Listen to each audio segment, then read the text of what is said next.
Fala aí, gente. Bom dia, boa tarde, boa noite. Espero que todos estejam bem. Estou de volta aqui com a parte 2 da nossa aula de hidrostática física do setor B. Esse assunto corresponde às aulas 35 a 42 da apostila 13, o sistema ângulo. Espero que todos estejam bem. Estou de volta aqui com mais uma videoaula. E nessa videoaula nós vamos continuar o nosso tema de hidrostática. Tá, então, ó, dentro do nosso índice nós conversamos de densidade, fizemos exercício. Falamos de pressão, fizemos exercício. Pressão hidrostática, teorema de Stevin também. Agora falta esses três itens aqui que nós vamos fazer nessa segunda parte da nossa aula. Quem não viu a primeira parte, recomendo ir lá dar uma olhada que está bem legal. Agora nossas aulas estão no YouTube, então se inscreva no canal caso você queira mais aulas, deixe o seu like, compartilhe com seus amigos e ative as notificações para receber mensagem quando eu soltar algumas videoaulas novas. Então, bora continuar e boa aula aí. E eu entro com o assunto de vasos comunicantes. Vasos comunicantes, por exemplo, tubos em U. O que significa isso daqui? Ó? Então nós temos um líquido e um líquido 1 e um líquido 2. Tá? O que quer dizer isso daí? Ó? Quando dois líquidos immiscíveis são colocados no mesmo recipiente, eles vão se dispor de modo que o líquido com maior densidade vai ocupar a parte de baixo e o de menor densidade a parte de cima. Tá? Então, ó, o que a gente tem que lembrar da aula da última parte que nós vimos? Ó, vou até voltar lá. Que fizemos exercício e tal. Lembramos dessa parte aqui, ó, pontos em um mesmo nível sofrem a mesma pressão. Então, ó, aqui, opa, aqui. O que a gente tem que saber? Que a pressão A é igual à pressão B, porque está no mesmo nível. Então, ó, pressão A aqui vai ser a pressão atmosférica que nós temos aqui, mais a densidade, mais a pressão hidrostática, né, a pressão total. Então, a pressão hidrostática é densidade A vezes gravidade vezes a altura A. Pressão 2, aqui no ponto B, vai ser a mesma coisa. Pressão atmosférica, que é exercida aqui, mais densidade de B vezes gravidade vezes a altura de B. Só que vale lembrar, então, que eles têm a mesma pressão, porque estão em um mesmo nível horizontal, certo? Como? Então, podemos igualar as equações e cancelar o que nós temos. Nós podemos cancelar. Então, ó, cancela a pressão atmosférica e a gravidade. Também, porque a gravidade é a mesma, a pressão atmosférica é a mesma. Logo, fica a equação de densidade do líquido A, do ponto A, na verdade, vezes a altura A é igual a densidade B vezes a altura B. Fechou? Tranquilo, né? E agora eu venho aqui, ó, tubo aberto em um lado. Então fica com essa equação que a gente já vai usar ela no próximo exercício. Quando o tubo é aberto em um lado, nós temos essa parte aqui. Então, um cilindro com um gás e aqui é aberto, né? Então, essa abertura aqui que a gente vai usar. O que temos que lembrar novamente? Pressão igual a pressão 2. Fechou igual o exemplo anterior, tá? Então, ó, pressão 1 é igual à pressão do gás. Isso a gente sabe. Então, a pressão 2 vai ser o quê? A pressão atmosférica mais a pressão hidrostática.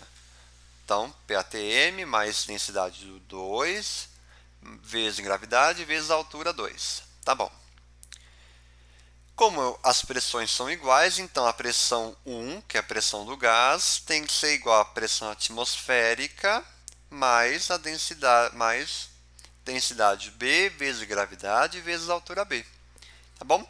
Bem tranquilo essa parte de vasos comunicantes, né? Só entender bonitinho, aplicar e aí fechou, a gente comemora pro abraço, feliz que acertou o exercício. Tá bom? Então aqui vamos com o exercício da Unesp 2004. Não é tão fresquinho, mas dá para a gente treinar. Então, ó, ele diz assim: o tubo aberto em forma de U da figura contém dois líquidos não miscíveis A e B em equilíbrio. Beleza. As alturas das colunas A e B medidas em relação à linha de separação dos dois líquidos valem 50 centímetros e 80 centímetros respectivamente. Como está aqui, ó, já está aqui até no desenho bonitinho para facilitar a vida da gente. Então, ó, letra A, ele pergunta, sabendo que a massa específica de A é 2 vezes 10 ao cubo quilograma por metro cúbico, determine a massa específica do líquido B. Então, vamos lá. O que temos que lembrar? Nossa, foi sozinho aqui, eu não apertei nada, mas tudo bem. Bom, pressão no mesmo ponto é igual, né? Então a pressão aqui no ponto 1 vai ser igual à pressão no ponto 2. Então, como são vasos comunicantes e são abertos dos dois lados, eu posso já aplicar a fórmula que nós vimos aqui, essa fórmula aqui, ó. Tá?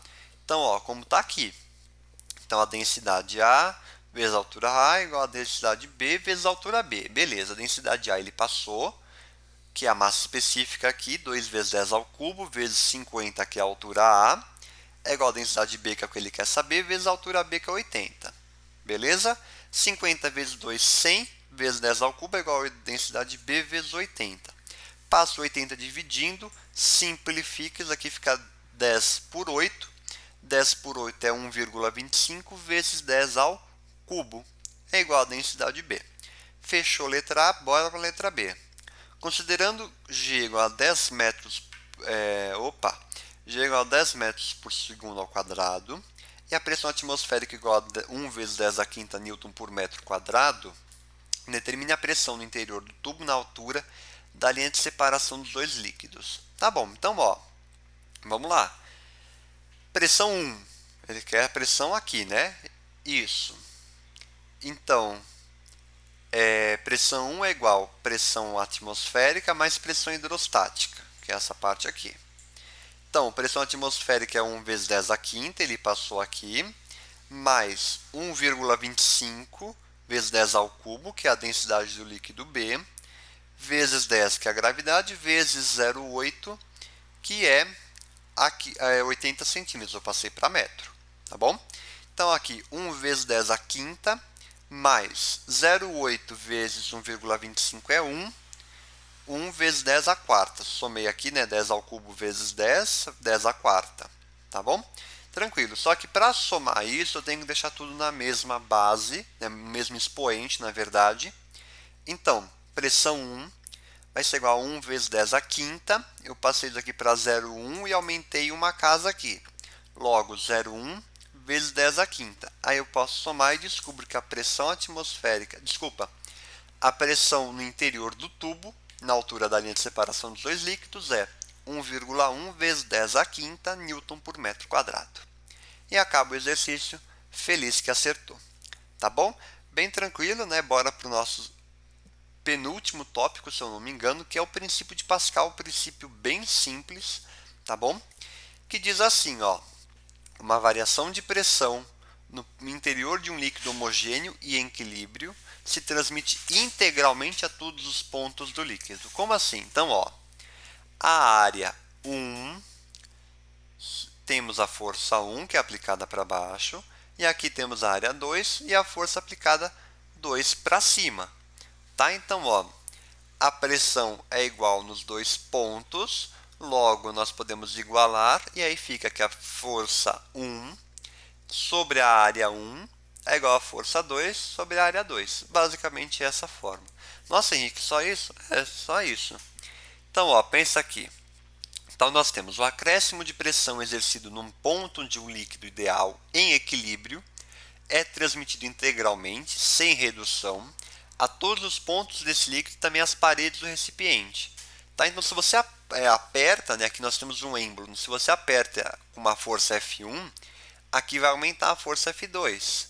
Por isso que é diretamente proporcional. Né? Então, ó, observe na expressão que como S2 é maior que S1, também nós vamos ter que F2 é maior que F1. Assim, a intensidade da força é proporcional à área de cada êmbolo. Por isso, ou seja, esse sistema é capaz de multiplicar forças. E aí, o Pascal, né, o Blaise Pascal, utilizou muito da prensa hidráulica para explicar esse fenômeno. Então, aqui nós temos um GIF, ó, que representa isso daí que eu acabei de explicar. Bem tranquila essa parte do princípio de Pascal. Né? A fórmula é bem simples, é só igualar as pressões, que é F1 sobre a área 1 é igual a F2 sobre a área 2. Fechou? Bora aplicar um exercício bem tranquilo da FUVEST. Nossa, mas FUVEST e tal, a gente às vezes fica meio com medo de resolver. Relaxa que é tranquilo. Vai com calma, que é sua. Então, ó, considere o arranjo da figura a seguir, onde um líquido está confinado na região delimitada pelos ângulos A e B, de áreas A igual a 80 cm² e B 20 cm². Beleza, já passou as áreas dos dois, fechou. O sistema está em equilíbrio e despreze os pesos dos ângulos e os atritos, tá bom. Melhor, porque o atrito causa só confusão. Se, só causa atrito, viu? Se MA é igual a 4 kg, qual é o valor de MB? Então, ó, o que nós temos que pensar? Qual é a força que age? A gente não tem a força. Então, qual é a força que age no líquido, né? Qual é a força que age sobre esse sistema aqui, na verdade? É a força peso. Então, é a força peso do bloco A e a força peso do bloco B. Então, ó, nós temos a fórmula F1 sobre área 1 é igual a F2 sobre área 2. Então, é o peso, que é a força que age em cada bloco. Então, massa vezes gravidade sobre 80, que é a área 1, é igual a M vezes G sobre área 2, que é 20. Posso cortar a gravidade, tá? Porque a gravidade é igual, não vai fazer diferença.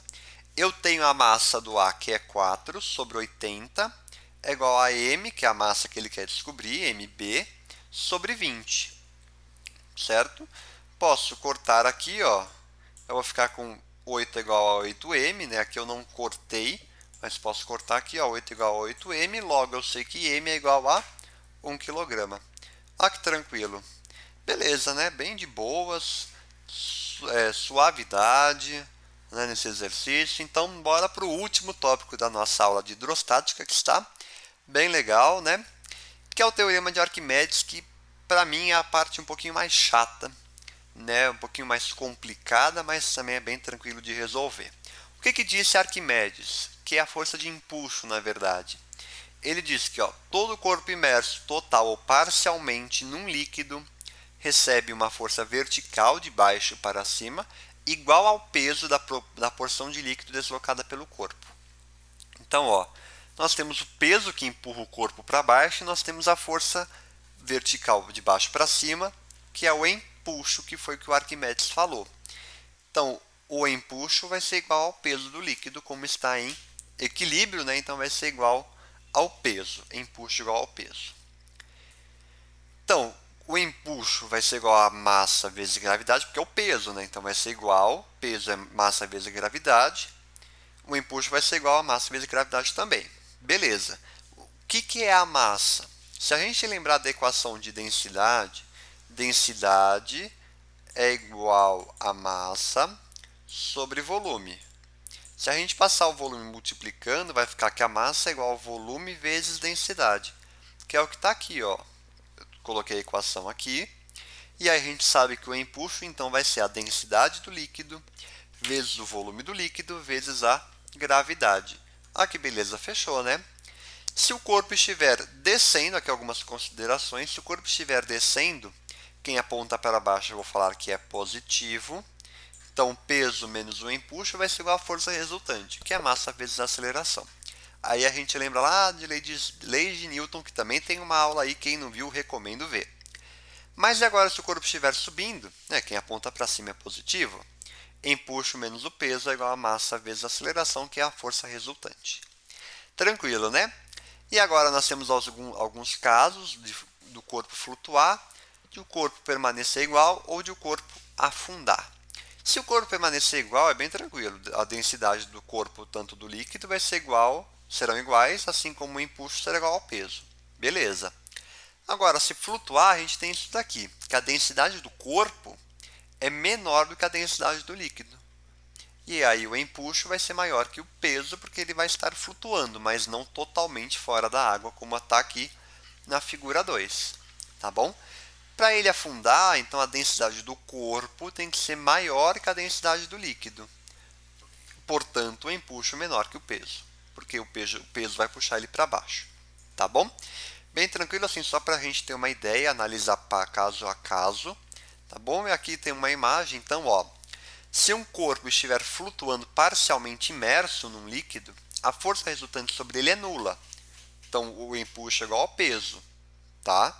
E nesse caso, o peso deve anular o empuxo, como eu acabei de falar. Ou seja, densidade vezes volume total, densidade do corpo vezes o volume total, que é a parte imersa mais a emersa, como está aqui, é igual à densidade do líquido vezes o volume do líquido, do volume que está na parte imersa, vezes a gravidade, tá? Então, a densidade do corpo sobre a densidade do líquido, a gravidade corta aqui, né? É igual ao volume da parte imersa sobre o volume total do corpo, tá bom? Bem tranquilo, né? Uma parte um pouquinho mais, digamos, chata, entre aspas, mas dá para resolver o exercício bem tranquilo. Vamos para o exercício também bem fresquinho da Unifesp 2020. Saiu do forno, estava quente na hora que eu peguei, mas eu consegui esfriar e quis colocar ele aqui no slide. Então, ó, ele diz assim, brincadeira aí, viu? Para determinar a densidade de uma coroa metálica maciça, foi realizado um experimento em que ela foi pendurada em um dinamômetro ideal por dois modos diferentes. Um no ar e outro totalmente imersa na água em equilíbrio contida em um recipiente de acordo com as figuras 1 e 2. Tá bom. Na primeira situação, o dinamômetro indicou 8 newtons e na segunda 7,6 newton. Tá. Sabendo que a densidade da água é 10 ao cubo quilograma por metro cúbico e adotando gravidade igual a 10 metros por segundo ao quadrado, o que ele quer? Letra A. Represente as forças que agem na coroa da figura 2. Bom, nós temos então, ele quer a massa também da coroa, tá bom. Então, ó, esse esquema, o peso, que vai empurrar ele para baixo, a tração e o empuxo que puxa ele para cima, como está aqui, tá bom? Ele quer a massa, bom, a coroa é a mesma, a coroa não mudou, ou seja, a massa na figura 1 é igual à massa na figura 2. Logo, ó, como a tração, eu vou pegar a figura 1, a tração que está aqui é igual ao peso, porque está em equilíbrio, eu posso igualar. Logo, o peso é igual a massa vezes gravidade. O peso é 8, porque foi aqui quando indicou na figura 1. Tá? Então, é 8 igual a 10, que é a gravidade, vezes m, que é a massa. Logo, eu sei que a massa é 0,8 kg. Tá? Então, tranquilo, eu posso usar esse dado tanto para a figura 1 quanto para a figura 2. Tá bom? E ele quer a densidade em quilograma por metro cúbico da coroa. Bom, fechou. Então, para a segunda situação, a gente pode determinar o volume da coroa, logo a densidade. Tá? Como nós vimos em estática, peso é igual a tração mais o empuxo. Atração mais empuxo é densidade vezes o volume vezes a gravidade. Como está aqui, ó. Opa, peraí, eu fiz. Vamos lá, peraí, ó, densidade vezes volume vezes gravidade. Tá aqui, então vamos lá. Isso, agora eu tirei minha caneta. Boa, voltei. Então, ó, tração mais densidade vezes volume vezes gravidade igual a massa vezes gravidade, tá? Tração, então vamos lá. O que ele quer? Ele quer o volume, tá? Então, tração vai ser quanto? 7,6. Eu estou na segunda situação, a tração é 7,6. Mais o empuxo, 10 ao cubo, que é a densidade, vezes o volume, que é o que ele quer, vezes a gravidade, que é 10. É igual a 0,8 vezes 10, que é o peso. Tá? Então, o volume vai ser 4 vezes 10 a menos 5 metros cúbicos. Tá bom? Fazendo o cálculo, a gente chega nesse resultado. O que ele quer na letra B não é o volume, ele quer a densidade. Só que para a gente calcular a densidade tem que ter o volume. Por isso que a gente descobriu o volume e conclui que a densidade do corpo da coroa é igual à massa, que é 0,8, sobre o volume, que é 4 vezes 10 a menos 5, fazendo 0,8 dividido por 4 dá 0,2 vezes 10 a quinta, né? Porque eu subi a potência, eu mudo aqui o sinal, então inverte, então vai ficar 0,2 vezes 10 a quinta, deixando em notação 2 vezes 10 a quarta quilograma por metro cúbico. E assim a gente encerra o exercício, corre para o abraço, com um sorriso no rosto, falando que acertou o exercício, e acertou mesmo. E aqui eu encerro a nossa aula, lembrando você para se inscrever no canal no YouTube, seguir o Instagram também, @estudo.fácil, Espero você lá, toda segunda e quinta tem uma postagem nova. Espero que gostem, espero que tenham entendido essa nossa aula.